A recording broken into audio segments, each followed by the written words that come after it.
Hey there, good morning, everybody. It is Thursday morning, March 11th. It's your buddy Chopping On coming at you with NHL Power Picks, brought to you by the one, the only DFSArmy.com.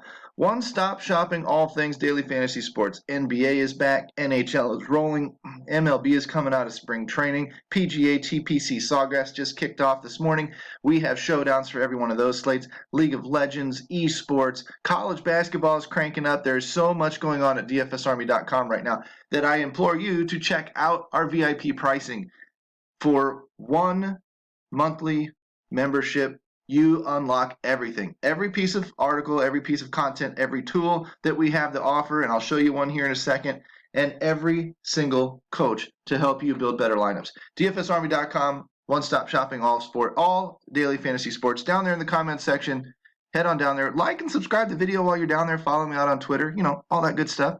Let's dive into the NHL research station. You can see I'm already sneak peeking the tiers column here because what I want to do is, instead of diving into today's games and the skaters like we've done in the past, so we'll just jump all the way over here to the Draftkings tiers tab, and then we'll hit the Draftkings tiers stacks tab next. This will show you how to quickly parse through all the information if you play the tiers format.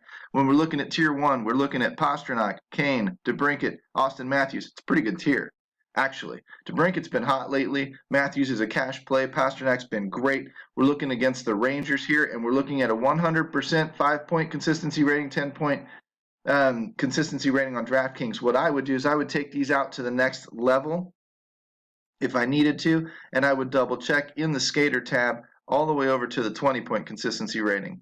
And I can go back over some of these larger sample sizes too, go back 20 games and et cetera, et cetera. So I'm looking at 40% for Auston Matthews and 35% for Patty Kane, hitting 20 points or more. Again, 40 and 40 for these two. These are the most frequent guys. Now, they're still not doing it half the time, but 25% of the time, Auston Matthews is hitting 25 plus. I know he's got a little bit of a wrist issue. You might want to follow the news on that. But if he's healthy and he's good to go, he's the strongest bet for a high floor and high upside pick in this tier. It may get away from correlation and things that you want to do otherwise, but really you're not going to go wrong with any of these four guys. It's kind of, for a top tier, it's kind of a wide open number.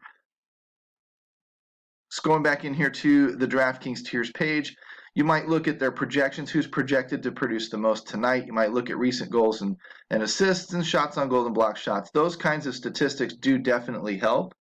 And then when you're stacking, you're looking quickly here at line 1, power play 1 type stuff. So both Boston guys will correlate with David Pastrnak if you decide to start running a little bit of a pair or a trio type combination lower in these tiers.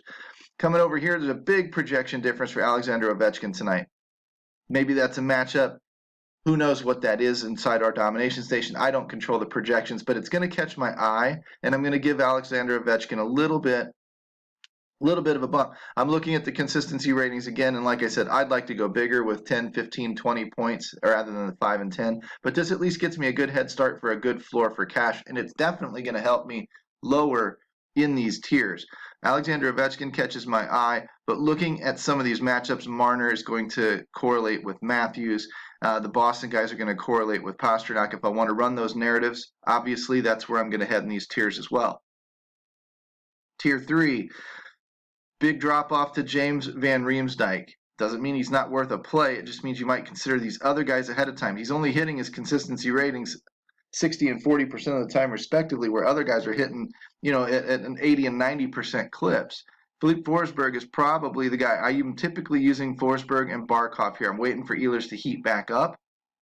Gensel's nothing to me. JVR has dropped off. Philippe Forsberg is probably my first choice. Barkov might be my second choice. Coming down here, tier 4, Crosby, Lee, Couturier, Stamkos, Toffoli, Tkachuk. Again, your big power guys are going to be projecting high. Some of these other guys are going to have the floors, like a Couturier, somebody like that. So again, it depends on what you're going for. Are you playing a cash format where you're leaning more towards the floor, or are you playing a higher ceiling approach where you're playing a GPP and you just need to go balls to the wall? If you go balls to the wall, Matthew Tkachuk's not a terrible option tonight, being that he's going to probably be one of the lower owned members of this tier. Doesn't gain a lot of popularity right now because he's not having some kind of monster smash season. And he definitely has 2-goal upside on any given night. He just isn't hot right now. But it's a sneaky little play for somebody that does have the kind of upside that at that ownership could win you a GPP.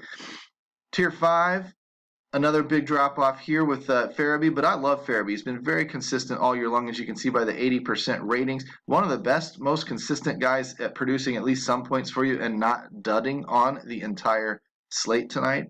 And he sits in this tier kind of by himself. Trocheck's another one that I love going back to. You cannot argue Kyle Connor with his ability to score goals. Highest projection in the tier for a reason. Most shots on goal in the tier for a reason. And he's producing. He's got some goals and some assists sitting in there. Kyle Connor's another great option. So of those three, that's kind of where I'm looking. And these, I tend to stay with these guys more times than not. And if their trends and stuff start taking me off and pushing me in a different direction, I'll pick up another guy that I consider. But I try to stay within the same cores of the same players night in and night out, because on any given night, it's very, very fluky. But over time, these things tend to kind of sort themselves out. And if I'm playing lesser competition, I'm going to let those guys take shots on, John Carlson might have a great night. Dougie Hamilton, they've got high floors. They're good players. Don't get me wrong. Brian Rust, if you're correlating Pittsburgh, some nights those are going to beat me. But over the long run, playing the steady eddies that are in there night in and night out is what is going to make the difference. Tier 6, Letang, offensive-minded Pittsburgh defenseman. Of course, Svechnikov has been pretty cold lately. Aho's been heating up. Aho's one that you need to keep your eye on. Hedman anchors the Tampa Bay offense. Braden Point's another one. Palat has been hot as hell. We have a new tool coming out at DFSArmy.com that is a hot or cold streak sheet, and Palat is all over it. In his last 5 games, he's running about 13 points over his season-long Draftkings average. That's a big hot streak, and it's worth taking note of.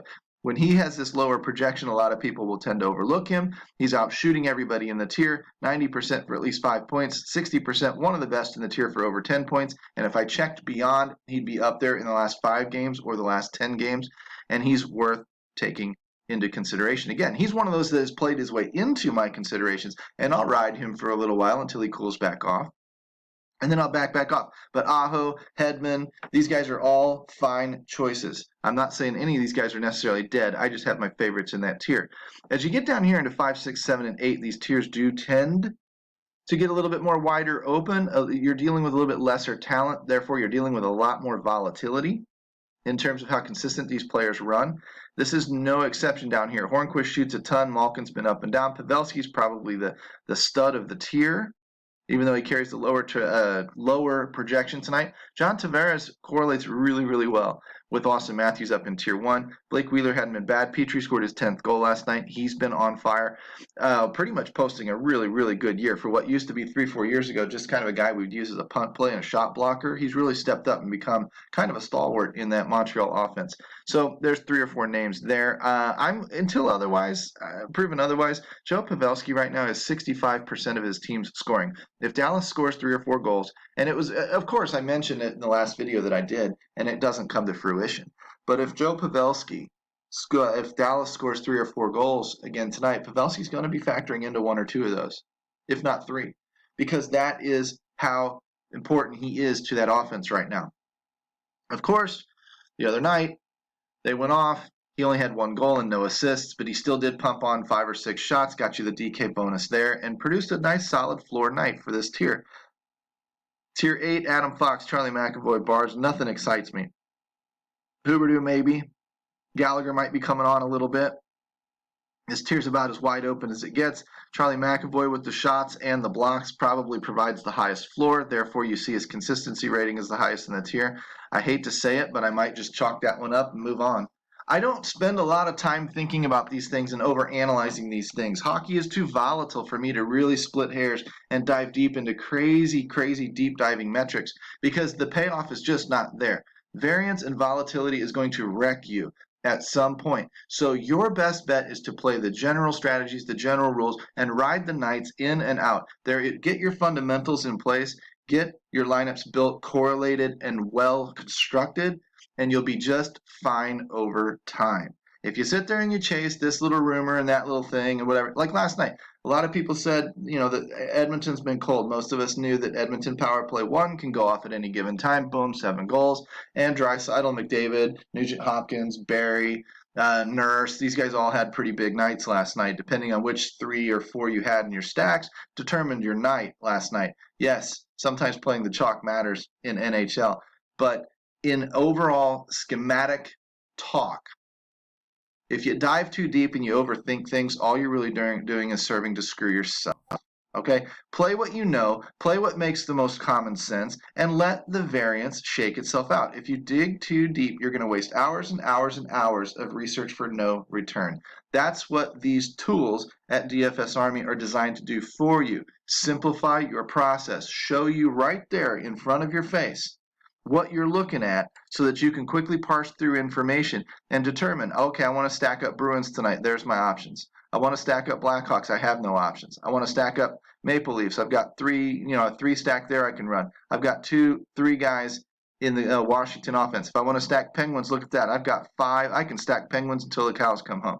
I can go tier 3, 4, 5, 4, 5, 6, 6, 7. I can go 4, 6, 7. These guys are going to correlate on power plays or lines or both, whatever. There's a 3 stack of Philly waiting for you. There's a solo there.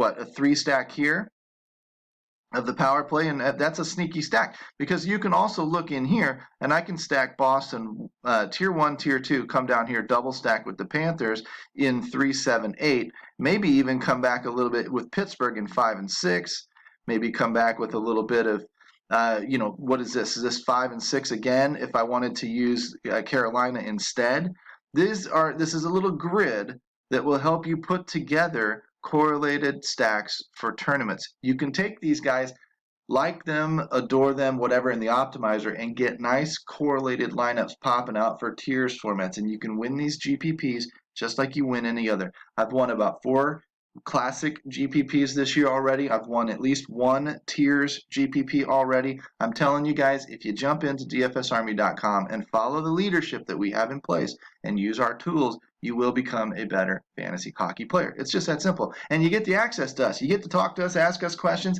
We go back and forth and we dive into your game and help you understand the concepts that are going to make you a better player and give you that edge above those people that don't have that type of information at their disposal. It's what we do. Like, subscribe to the video, visit dfsarmy.com, use that coupon code CHOP, C-H-O-P, get that 10% off discount of the VIP program so that you also unlock basketball, esports, soccer.